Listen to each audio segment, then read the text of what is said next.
What happens when two seasoned business leaders get together? They talk shop, of course. Sit back and listen in as Scott DeLong and Vince Moiso share from their experience around current issues facing executives, entrepreneurs, and their leadership teams. The CEO Podcast starts now.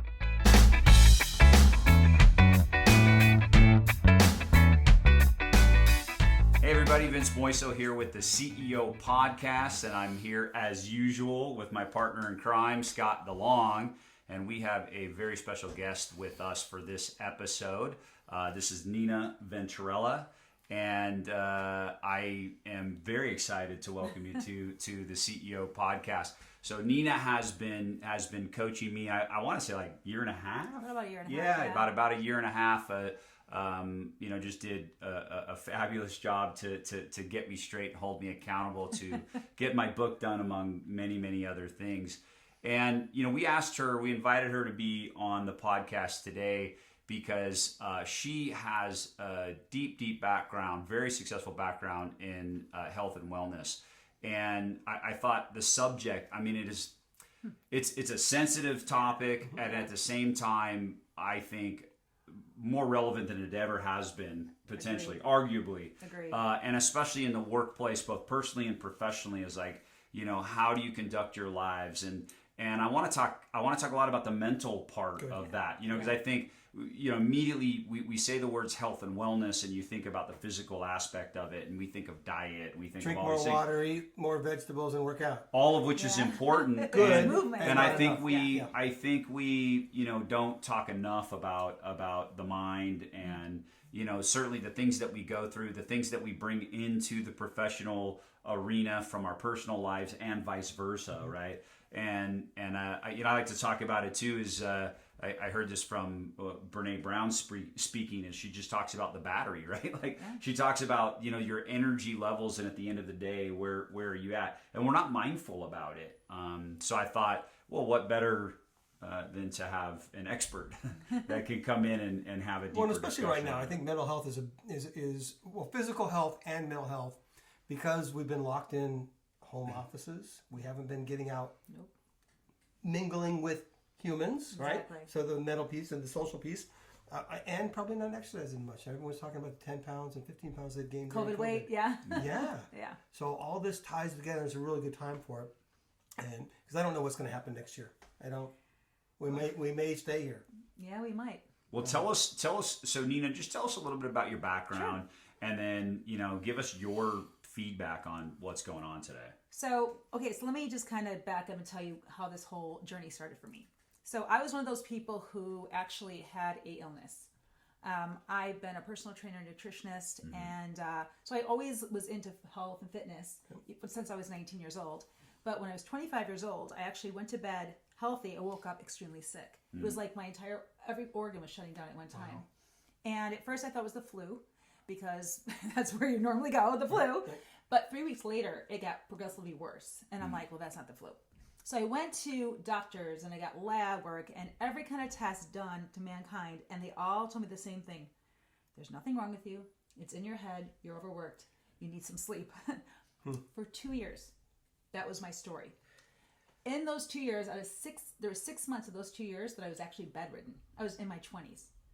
So when you get to that place in your life where you're like, I don't know if I'm going to survive this next day. Wow. There were days I thought I was going to die. Yeah. And when I say my organs shutting down, I mean I had no energy. I had brain fog. I had every symptom of the flu known to mankind, so aches and pains, headaches. I was breaking out in rashes, hives. At 25 years old. 25 years old. In great shape, physical shape. Phenomenal. I was a fitness model. So I was in great shape. Ripped the shreds, right? But my inner body was a mess. And I didn't know that. And finally, after all this was taking place, literally, I had such brain fog, I could not get my head off of the pillow, and I couldn't go to the bathroom by myself. Somebody had to walk me in. It was that bad. Wow. And especially when you're told there's nothing wrong with you, it's in your head. So I started thinking there was something mentally wrong with me. Am I hypochondriac? What's going on? Finally, I went to a naturopath. And she told me within minutes what was wrong with me. I had something called systemic candida. Have you guys ever heard of that? I have not. Okay, so back 20 years ago, I'm 55, okay, yeah, 25 plus years ago, like, how old am I? It wasn't 36, right? Yeah, thank you. You're my favorite person. All right. I'll take that. No, but back in the day, they really weren't talking about that, And so I was one book. It was called The Yeast Connection, and I read it from cover to cover. And basically what it is, it's a yeast infection throughout your entire body, but it starts in the gut. Ugh. And I had taken tetracycline on and off since I was 16 years old. But it was cumulative, so it was growing in my body, and we call it the yeast beast. And it took over all the good bacteria, which is the flora, and my body just shut down. Had no idea until why that was happening until she told me, did you ever do any antibiotics? I'm like, no, I'm healthy. She goes, think back. And I said, well, the only thing I think of is I did tetracycline. I did it for years for acne. I didn't have acne. I just didn't want pimples. So I just took it anytime. Wow. It was my cleansing. Not even knowing. No. Yeah. And you weren't a sugar eater or anything of that at the time either. Because that then. Exasperates Canada Oh too. yeah, but not then I wasn't. I didn't even like chocolate. But because of the yeast, I was craving it. The more I was eating, the more I was craving it. They call it the yeast beast. It was overtaking me. Okay. So I didn't know that what I was eating was killing me. I had no idea. So really that's what started my journey. And then learning about all these different modalities from chiropractors and nutritionists and herbalists, because I was in that zone now, right? Looking for my own survival. And so through that whole process, I learned about something called the lymphatic system. And I was told that this system can actually clean out your body. And I thought, okay, well, that's cool. Well, let's go ahead and see what we can do within the system. Well, unfortunately, the foods that I was able to eat were very, very few. Because, you can't have certain foods. There was like 5 foods I can eat. I went down to like 80 pounds. Wow. And you can't survive on that. You can't sustain that. And so what ended up happening is once I figured out what those foods were, when I got this work done on the lymphatic system, I tried to eat the foods to see if the symptoms would come back. Sure. They still did. Immediately. Immediately. Yeah, you could tell. Yeah. So could you feel it? Like as soon as you take a bite of that bad thing, the anxiety? you just felt it. I had really bad anxiety. I can imagine. Wow. And I had a Big Mac the other day. I felt it immediately. It was horrible. I think that's called guilt. Well, yes. Yeah. And grease. Guilt and grease is a bad Yeah, when combination. you feel kind of sluggish after eating all that, right? Like, oh, why did I do that? Yeah, I'm not doing that again. Yeah, no. But so that kind of was my journey, and it got me started. And really, what it really did for me is I thought, I can't be the only one that's going through this. There's got to be other people. So I started a wellness center called Spectacular Health in 2006. Spectacular Health in 2006, and it was in Palm Desert, California. That's where I live. Yeah. And it became a huge success. And the reason it became a huge success, and it was like an all-inclusive wellness center. So I did like the foot detox. I was the first person to do the foot detox in the valley. Okay. I did alpha massagers. I did toning tables. I did nutrition. I did all kinds of, it was like all-inclusive. So someone would come in, I do a foot detox, I analyze what was going on, do a consultation on them, because I'm also a nutritionist. And then I give them a regimen, like a total solution. Well, these people were getting amazing results. Mm-hmm. The reason why is because about 6 weeks into my business, I realized I had a healing modality I didn't know I even had. So I actually have a healing gift for the lymphatic system, and it actually birthed called extract. And that became my signature process. How do you recognize you have a healing modality? I need to hear this. Let me tell you. So a woman comes in my facility. I did a wrap on her. I take off her wrap. She had edema, which is swollen ankles. Yep. I said, this is what I said. Let me try something. I start working on her. I have no clue what I'm doing. None.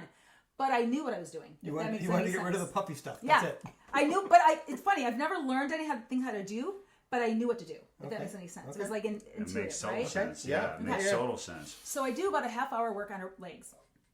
Clueless to what I'm doing. She gets off the table, goes home, calls me first thing in the morning. She's my first call. And she goes, hey, Nina, do you remember me? And I'm like, yeah. She goes, what did you do to me? I'm like, oh my gosh. My heart dropped. I'm like, what did I do to her? Did I kill? What did I do? She goes, whatever you did, the swelling is completely gone. I've had this for 14 years and no one could help me. Doctors just kept giving me diuretics. Then she goes, I have a twin sister. Can you do the same thing? I'm like, sure, bring her in. Yeah. There's a client. So guess what? Did the same thing on her. She gets the same results. Now listen, the way that Palm Springs, California is, it's a small community. Everyone knows everybody. Mm-hmm. When you do something good, everybody knows it. When you do something bad, everybody knows it. Well, I did something really, really good. Yeah. People are talking. I am becoming a household name in my community because they're hearing when you go in, whatever it is, if it's a headache, if you're on canes and walkers, if you have weight issues, You're leaving good. different. You're leaving good. And that's exactly what happened. And so over the weeks and the months, I can see into people's bodies. It's really a gift from God because I didn't go to school to learn this. And I'm actually can see where people's fluid is in their bodies. I can see you it. can visualize. I can see it. It's not a feeling, it's No, a visualization it's a seeing with it. you. Yes, it's a gift. So I'm actually moving fluid. I'm very outside the box with traditional lymphatic work, and I'm pushing fluid and I'm redirecting it into the bladder. Now, when you do that, you eliminate immediately. Normally, lymphatic fluid goes into the colon, and when somebody releases is when it comes out, but it only comes out in very small areas. Does that make sense? We don't need to explain that any further. Okay. I just want to make sure. Got it. That's why I was trying to be very, You're very gentle about delicate it. the way you Trying to said be that. gentle about it. But imagine that at home, folks. So you kind of get. We're not going to have any graphs for you. There's going to be no visual.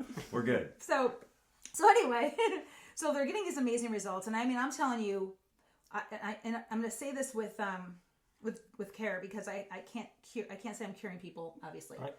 But I will tell you, people came in with certain symptoms, they no longer had those symptoms. Yeah. I've seen people get off of canes and walkers after one session. Now, what I found is that the lymphatic system is like muscle. You can train the lymphatic system and it has a memory. So as I'm working on people, I can pick up where I left off. So let's say I work on them once a week. I come back, I just pick up where they left off. So we're creating a new cellular memory. We're actually retraining the lymphatic system to do what it needs to do. So I get people to a maintenance level. It also goes in on a residual. And once a week's enough? I mean, for a bad case? No. So basically, if somebody's really, really swelled up, or Yeah. edema or something like that, we're talking 3 times a week. Yeah, every other day kind of. Every other day. That right. makes sense. But traditionally, it's really kind of analyzing them as they come in. So I say, okay, we're going to start at 6. We'll reevaluate after 6 and see where you are from there. People love the way they feel. And here's the amazing thing. It's like extract, which again is an acronym. It's X is cancel, T is toxic, R is release, A is accelerated, C is cellular, and T is transformation. It transforms the body on a cellular level. But we talked about a mental health as well. Did you know your spirit, you have a spirit, soul, and body? Your soul, which is your mind, will, emotions, actually communicates to what's going on in the physical body.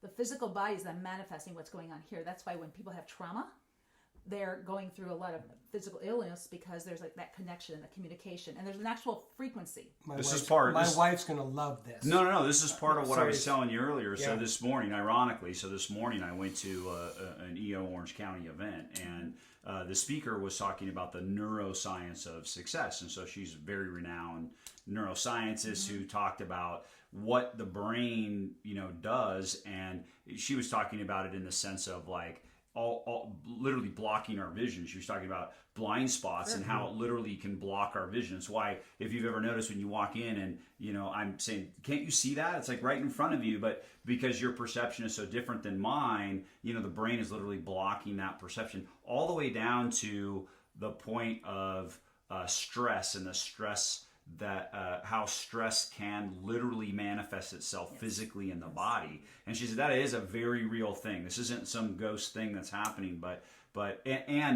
what we tell ourselves and how we're so conditioned in so many ways. And she talked about how that manifests itself physically and how to move on from that. So yeah, very, very real, very real Let me ask concept. a question on that. So the stress that we have manifests itself physically. Do you first attack the physical symptoms, or go the stress? You go to the root, Get to so that's the soul. Yeah. So we go to the trauma, we go to Good. the triggers. Good. We actually want to change patterns. We're doing that by changing memories. We're changing stories. We're going in and changing and the frequency, which is we've been believing a lie. So now we change it to a truth. The frequency changes. Yeah. So that all was taking place on my table. If you started working on the feet, you're putting a Band-Aid on it. Well, no, and I don't go there. yeah. I don't go there. And that's exactly what she said, Tanya. And I wish I knew her last name, but Tanya was saying that very thing this morning, and she was just saying like, great, what? Unfortunately, what a lot of people do is they attack the physical part and only work on the physical part, and those are temporary solutions, right? And unfortunately, we medicate, which isn't great. That exacerbates So the that problem. lowers your frequency level too, because there's a negative frequency in those medications that takes you down even further. So understanding our bodies operate off a frequency. Everything does. This water has frequency in it. So Is that frequency different than my beer? yeah, just a tad. Just saying. Well, there's probably water in the I'm a beer. lot more so- fun drinking beer than I am drinking water, though. Just By the way, the flavor of a beer or the style of a beer is all about the water it starts out as. Good point. So. All right. Well, that's what I think. I'm drinking some water. Okay, so that works for us. Right. So that just kind of exploded my business, and it became a signature process. And that's why people came to me. I was doing 14 sessions a day myself with this process. That is a lot of work to do in body work. What's a session last? 20 minutes? Half an hour? An hour. Wow. An hour. 14 hours a day. It started in the legs, How and do you now I have do the the energy whole, for that? You know what? I get energized from it. When I know I'm helping somebody, I kind of. That And makes here's the sense. fun. Here's the amazing thing. Remember, there's frequency. So I was very empathetic. I was pulling on people's stuff. So I was putting all their bad energy on. So I had to clean myself and release it and get rid of it. Sure. And now I'm to the point where I'm sympathetic but not empathetic. And when you're empathetic, you take it on. When you're sympathetic, you can relate and understand and have sympathy, but you're not pulling that stuff on. Sure. And I had to learn how to do that for years, because there were so many times like, why is this happening? Well, I'm pulling your crap in, all your junk, all your mojo. So there's a way to cleanse yourself and get rid of it and just release it. Again, that's a frequency thing. I'm like, I do not receive this. So I am a lot of, declarations and during or after. So you personally, so you're working on Vince, right? Are you cleansing as you're doing the work, or do you wait to the end of the session and you say, purge? Yep, I don't receive anything of his, and I pull it off and I throw it out the window and it's gone. Yeah. So, and there is something to that. Again, there's an intention there too. So here's the other cool thing. When I would get somebody on the table, because the soul and the body obviously communicate together, it's by intent. So if I say, do you want something physical to release or emotional? If they said emotional, it would release emotionally. If they wanted physical, it would go physical immediately. So it went to the weakest link. It's called quantum feedback. Whatever the body needs, it goes to right then. But I didn't know I had that. Also, it works on meridians. If you guys know what meridians are, it's like there's certain energy, right, where they flow and it freely flows. There's 12 meridians. My process hits all 12 meridians. I never went to school or learned any of that. So, I mean, how do you explain a process that works pretty much within 10 minutes? You can see results. I'll actually do one leg and not the other. The one leg will shrink. It'll be a lot lighter versus the other. And then I walk away and say, okay, bye. I'm like, wait, make me even. I'm like, oh, okay. And that's how my business exploded. I give them a 10-minute demo. They experienced it. They're like, this is amazing. Finish me up. Right. And so we're way off the CEO portion. However, this is really interesting, so I want to go there. Well, So 3 months ago, I had both knees replaced. Okay. Great recovery. They got me through physical therapy. They said, we can't help you anymore. You're too strong, all that. And I'm not where I want to be, right?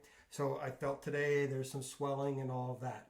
Can you work on people that have had absolutely surgery and recovery all day long, and your process works on that as well? All day long. Wow. Most of my clients were 60 and plus, so you can imagine. I'm driving out to Palm Desert next week. But what it did is, and we can go back to the CEO, what it did is it opened up an amazing business opportunity for me, because what it did is I franchised my locations because of Extract. How do you franchise a gift? Talk about that. Well, what I did is I started teaching it. Okay. All right. So I put Extract in as the star of the show. Brought in other massage therapists that I could teach this really, really quickly. They were all doing about 14 sessions a day. All the other products and services were so synergistically aligned with what I did that if they did an Extract, everything else, every other modality would maximize. If they didn't do an Extract, they didn't get the same results. And the people you were teaching almost immediately got it. There was like an They impartation. understood. They got it. Yeah, exactly. So I knew that there was a transformation of impartation for this gift. So I ended up opening up wellness centers because of this. I had some really unique other modalities, and it was just really the way that I kind of customized the programs. And every single person that I took my program that followed it verbatim got 100% success rate. Wow. My business exploded. I never had to advertise. My business exploded, went from $6,000 a month to $80,000 a month in less than 6 months because of one modality. And that is what grew my business. Well, let's relate. So you said something interesting to me as you were running through all of that, and it's what hit me, because it's what I literally learned in the workshop that I was at this morning that I described, which is this mental part of it, where so much of it is driven by the mind, by the brain, by our conditioning and all of that then manifests itself physically with us. And so I'm sure many listeners can relate to everything that you just talked about, because I mean, there's so many physical illnesses that people deal with, and they come to work and they mask it, and they get through their day, some miserably, some make it through, or whatever. And I think, an even bigger problem, there's so many things around health and wellness that we could talk about, but a bigger problem is I think how many things go untreated, right? Because people don't want to get them treated. They don't want to take the time So here's what I think. to go out and get it treated. They don't want to go to the doctor. They don't want to hear it. They don't want to do They all know these they're things. stressed, and they know their elbow hurts. Yeah. And they haven't connected the dots. And Right. this is what you're doing, is connecting. Exactly. Well, and their elbow hurts, and they're stressed, and they don't do anything about it. I guess that's the point I'm making, is it goes untreated because they just figure that it's just going to go away, or it's not that big a deal. It's just I'll pop some ibuprofen every night. I'll sleep it off, or Again, symptoms. or I throw an ice pack on it and it's going to be okay, right? So I guess my point is in getting to somewhere where our listeners can really take away something very, very specific in terms of their daily lives, whether it's at work or at home. Let's talk about the mental aspects. So like what things, so as you've progressed, around health and wellness, is like, what things are you teaching people from a mental perspective that they should be doing that becomes preventative? So one thing I tell them is stop saying my sickness, my this, and stop taking ownership of it. Because as soon as you take ownership of it, it becomes yours. There's power in the tongue, right? So when I say that, say no, you change your stories, change your message. Language. Your language, exactly. And so when somebody would come into my facility, I'm like, well, I got this, or I'm like, stop owning, don't own it. You don't have anything. I don't have this. This is what I'm experiencing at this particular point in time, and I'm working myself out of it. Yeah. That's how you say it.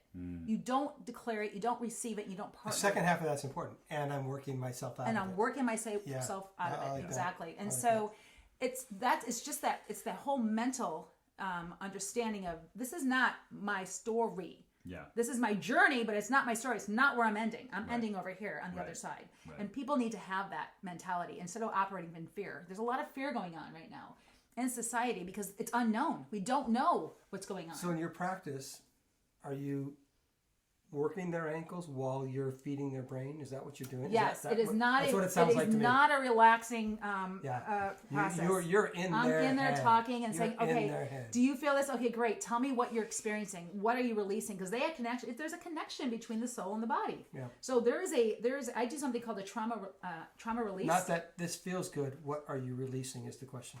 It could be an abusive relationship. It could be a memory that is really uncomfortable, and it'll pop up. It'll release, and they'll start to scream on the table, cry on the table, laugh. I've seen people throw up afterwards because they're getting rid of all this negative toxicity. It's a true detox.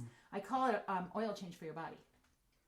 So it's like a car. When you have a car, if you don't get an oil change, your car won't perform well. Well, if your body doesn't get an oil change, it won't. I'm still seeing a big disconnect here. And it's interesting because I like this story. However, you helped him write a book. Yes, I did. What the hell does that have to do with? All right, let me tell you what happened. Mind and body and soul connection. Let me tell you what happened. So let me tell the story. So guess what? COVID hits. Yep. Nobody's touching anybody, are they? Yeah, good point. All right, my husband sells his business the day before COVID. We're going to travel. Where he's retired, we're going to travel. High five. Guess what? We're in lockdown. That's not happening. What the heck do I do next? Well, this is what I did. I started a business called One Box Fits All, where I now take other people and I teach them how to create and build out their own intellectual property, which is what I did with my extract. Okay.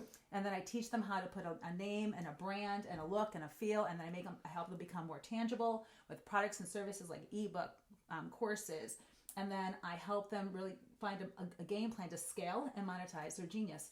Then I can take them into a licensing program if they want, or I can take them into an agency or a white label program. So taking them from a zero to hero methodology from scratch. Not most people have amazing genius in them. They don't know how to streamline it. Are you bringing those connections into play, or are you just freeing them up so that they can see where the connections lie? No, I'm pulling it out of them. I am a gold digger. I pull out people's gold and I help them shine it. Yeah. And then I help him streamline it because he had a lot of amazing things. And I said, okay, you have a lot of stuff everywhere. Let's kind of pull this in, put it into one lane. Yeah. Because you got Vince in one lane. Yeah, I got Vince in one lane. I'm just saying, he's here every week, and I haven't got him in one lane. I got Vince in one lane. I don't know if he's still in the one lane, but when I was working with him weekly, he was in one lane. He shifts once in a while. So what I found out is I'm really good at intellectual property, finding people's gold, and then helping streamline that, and then making it more tangible. And so what I've done is I have different business models that I can plug and play people's IP in. So I call myself a developer of businesses, and I have different business models. You're a that scale to developer of 6. people. You're not a developer of businesses. Well, I'm a developer of people, but you're I also finding, you know what though, what the gold and what you just said is finding people's genius. Yeah. And so you are a developer of people, and whether that's finding their genius or working energy out, to me, what you just described, it's all the same thing, right? It is. Okay, so let's again keep relating this back. Is that the struggle is real. So that's what I want to identify, and whether that's Scott, you or I mean, with your knees or whatever anybody's going with. I spent the last, she knows, I spent the last 2 years with all kinds of illness to sinus surgery and all the way to acute COVID pneumonia. None of it was fun, right? So it's like, okay, great. Where did that all come about? Like, how did that manifest itself? And it's just, I think even going through the journey with her and digging for that genius and finding that genius was like it was so healthy for me because that was as much a part of me getting healthy as anything, right? And so if you don't think that there's some correlation to me sitting here today being totally healthy and that being a part of the process to get me there absolutely is. And so I guess and probably no coincidence that the EO event this morning was on that very topic of the same podcast episode that we're having in the same day. I mean, it's insane to me because this is what we're talking about, and it's powerful. This is powerful shit. Sorry, it's like incredibly powerful that I think, man, people, and I watch this happen. I watch it happen in my own organization. I watch it happen with friends, and even myself included. We ignore it. Like, we ignore things. We ignore the mental part of it. We're afraid to look in a mirror. We're afraid to do the work that gets us to this point. And I use the word specifically afraid because it is fear that is driving it. It's fear that's driving or holding us back from mental well-being and physical well-being, and the two are tied to each other. So I'm going to ask you to make a different connection as well. So health and happiness, right? So because I believe that. So the work that I do is through communication, and what I tell people is that this is going to work at work, and it's going to make your life better too, right? Sure. Sounds like very similar concept, only a different way of going about it. But talk about the connection between health and happiness. You've always been an optimistic person. I get that. Yeah. You've always been success driven, all of those kind of things. But when your health's in order, make that connection for me. Yeah, well, I mean, the old adage, right? Healthy life, happy life, right? So it was happy wife, happy life. Something like that, right? It's all. I don't know. I have a different view of it, but it's okay. Happy wife, happy life. It's all the same stuff. The whole point is like you can relate the two. It's a good adage too, because it's when your environment is sound and what's around you is sound, it's healthy, the atmosphere, then you're healthy mentally. When it's broken or when it's in chaos or turmoil, then you are in chaos and turmoil, right? It's all related, right? It's just so really if you're in a job that you completely hate and you can't stand showing up there, you hate what do you think you're creating for yourself? And then you wonder why you're constantly sick and you're calling in sick all the time. I mean, the two are completely... Or you're fighting with your kids, or you're fighting with your spouse, or you're fighting with whatever. Right. Why do you think... Why do you think there's the big... I watched 60 Minutes. It was amazing. I watched 60 Minutes a couple Sundays ago, and this...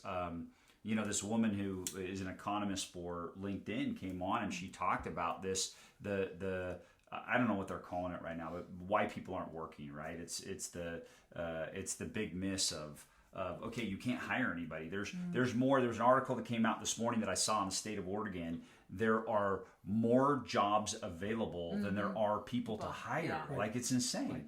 So the point being is people are taking their time right now in selecting jobs. This is what she said. She said people are just taking their time because they're starting to recognize the correlation between health and mental health specifically, and where they work and how that correlates with their own life. You know, I'm going to say too, I think the unknown, it's the unknown that people like to know. There's a lot of control that people like to have. And so having the unknown, not knowing what's going to take place next is going to cause a lot of stress, especially on your body. So there's a huge connection there because one minute we're in lockdown, next minute we're not. And then we're again, we're masks, now we're not. So it's kind of like, what the heck are we doing here? Now we need vaccines, now we don't. Yeah. So there's that tug and pull, not sure what's going on. They're having this negative self-talk. Yep. They're like, gosh, when I do blah, blah, blah, right? Or I'm gonna lose my job, or this is gonna happen. So then they're starting to, that's that atmosphere that, again, you were talking about the environment, but it's also the frequency.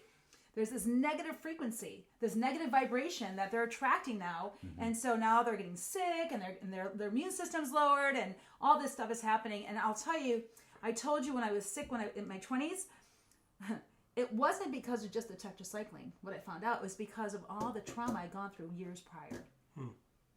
It actually lowered when my immune system was lowered because of the trauma, that's when it hit me. So I'm going to go back to a word that you used, control, and the myth of control, right? And my work is very similar to that, right? Is that I really don't stress because I don't worry about the things I can't control. Exactly. And I just take care of the things I can. Yeah. And there's a little gap of things that are in between that, right, that you deal with. But all this stuff ties really well, whether it's through the physical, metaphysical, or the communication, or the management of all that process. It's just so simple. Take one piece, work it, do it well, free yourself up. Exactly. Don't worry about Don't worry about the past, right? I mean, the past is behind you, and there's zero you can do about it at this point. Just except learn from it. Learn from it. I'm saying you can't. You know, it does you no good Don't to stress or be afraid of it or live in it. It just is. You know, and the future, right? So. Great. I don't know about you. You got a special crystal ball. You know what's going to happen. You know, in the coming week. Well, I do. Yeah. But not You're me. a good fortune teller. That's what. Yeah. Yeah. Yeah. Okay. So it's like I can't pick a football game. great. So why? But how many people worry day in and day out about something that's going to happen, and they have no control over what that is going to be? It's like, stop being a fortune teller. But they still want the control. Well, this That's whole the concept- problem. That's the misnomer. Yeah. This whole- People want control. Yeah. Well, the concept of mindfulness is so popular today, right? And really, all that means is be present. But I don't know if they want control because we are being controlled right now. The government is controlling the crap out of us right now. Okay, I mean, so here. You can say that, and that's what may cause the next civil war. Well, that's People don't want to be controlled. That's right. Controlled. But they want the control themselves. I think they want structure.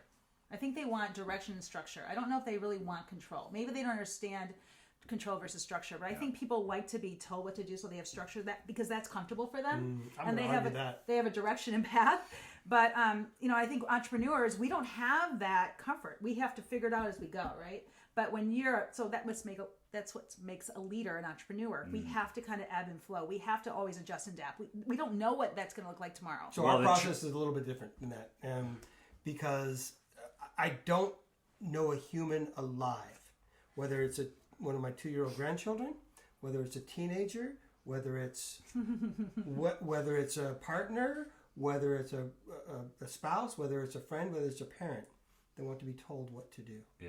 None of us want to be told what to do. No, but I think they having want structure. boundaries, Yeah, structure. absolutely. Yeah, So structure is what I and mean. boundaries Yeah. make sense. Yeah. But nobody Not- wants to not be told. totally. But I meant structure and what sense we of- are driven as human beings toward the path of least resistance. Yeah. So what Yeah. you said in there that I think speaks truth is we are driven to what's comfortable, and most of us we want to be comfortable, and so the reason we don't go outside the box. If there's a white picket fence, I'm good, right? I'm good. I'm safe Yeah. here. I'm comfortable, and that's what drives people. I think that's what stops people from getting healthy. I think that's also what stops people from getting happy. Right? It's we had a previous guest on a podcast earlier that was talking about finding what you want, and I think what holds people want? back to go find out what you want is because. No, if I do that, this might happen or that might happen, or you know what I mean? So I'm just going to stay here. It's more comfortable for me.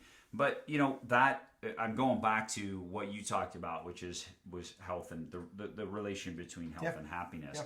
And really, it's as simple as this. they correlate as much as life and health, as much as spirit and health, as much as everything else.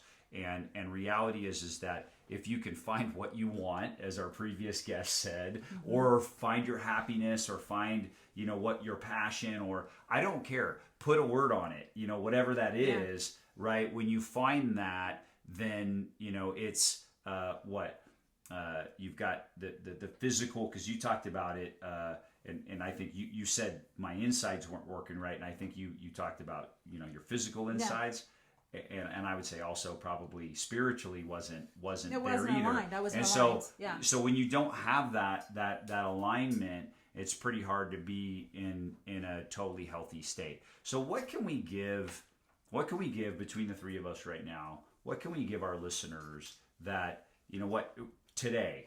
Start doing this and stop doing this. So one of the things that I do is I do a 30-day assignment, and I say, I want you to keep track of every time you say something negative. You'd be freaking amazed how many times you say something negative. I think driving here, I said 25 things that were negative because I cannot stand driving.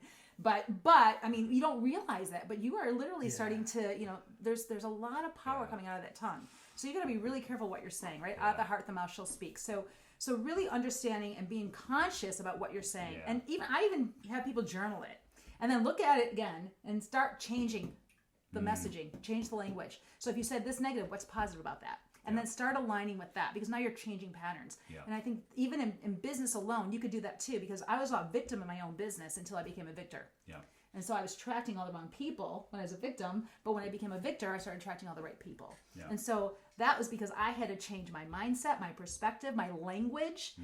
I had to change that before I could start to see it actually manifest. So I had a different answer until you started talking. Okay. I can go in a lot of different directions, but this is one that I really love. And that there's a game that I bring to companies that I work with, and it's called Assume Good Intent. Very good. Right?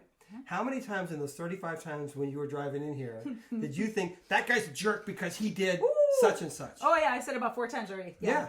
And did you know whether or not his pregnant wife was in the car and needed to go to the hospital and whatever the situation was? Right? I made it all about me.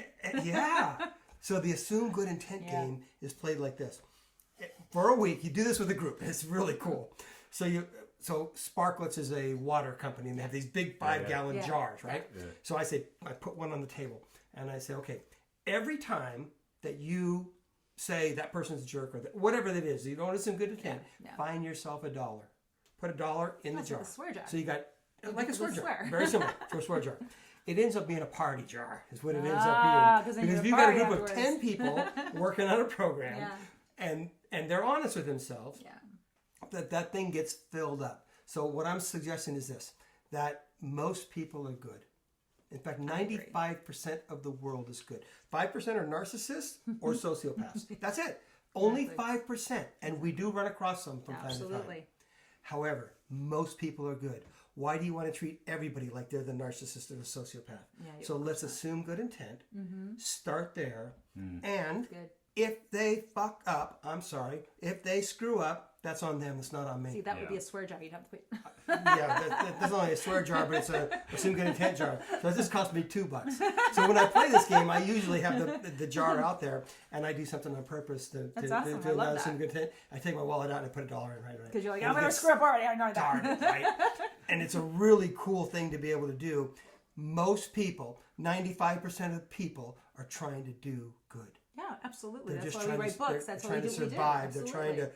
So I look at it like this. So I've got 2 goals. Raise good kids, be happy. That's all I want to do. I'm going to assume that you want to do to that. I'm going to start there. I love it. Well, okay, so assume good intent. Language, couldn't agree more. I mean, really, language is so, and you already know this about me, like I'm such a stickler on language and how important it is, how you say it, what you say it, when you say it. Super important, especially to yourself. Yeah. And the last thing that I would add to all of that is start to work on yourself tomorrow. I mean, if you're not already working on yourself, you've got to get to a point of loving yourself, forgiving yourself, finding a comfort zone with yourself. If you can't get there, the amount of, just mental angst and anxiety and depression that brings, which then manifests itself into, physical bad health. just understand the correlation, work on self tomorrow. So I think if you can take those three things and start working on that tomorrow, I think you're going to head in such a great direction, health wise, both mentally and So this has been a different take on the CEO podcast, and I like it. It usually is with me. No, well, and I like it. So I like it. Because the work that we do is, again, it's not just your professional life, but it's your home life too. It's your personal life. But It rolls over. And I think why not be good in both? Yeah. Why not enjoy that? So I've really enjoyed listening to this, being part of this. Check us out on the CEOpodcast.net. You can find us on YouTube. You can find us on Spotify and Apple and Google and Amazon and all the usual all places. the different places. Yeah. And challenge us, all right? Throw some questions out. scottandvince@gmail.com Something like is where that. you can just rip us. That's Yeah. fine. No, we'd love your We'll feedback. have an answer. We'll have an answer. Ideas around topics and things like that. Nina, any last words? What about how can people find you and how do they get a hold of you? So the best way to get a hold of me is xtractyyou@gmail.com, and my website is learnxtract.com. And I would just say baby steps. You don't have to eat the whole. You can't do it all at once? You can't do it all at once. Just take one little thing. And it's a marathon, right? It's a life. It's a life And journey, listen, guys. So life I've got journey. a process for this as well. So when we're learning and growing and whatever, and I believe this wholly, 2 steps forward and 1 step back. We're going to make mistakes. We're going to make mistakes, folks. 2 steps forward and 1 step back is still forward. Yeah. And forgive yourself. Yeah.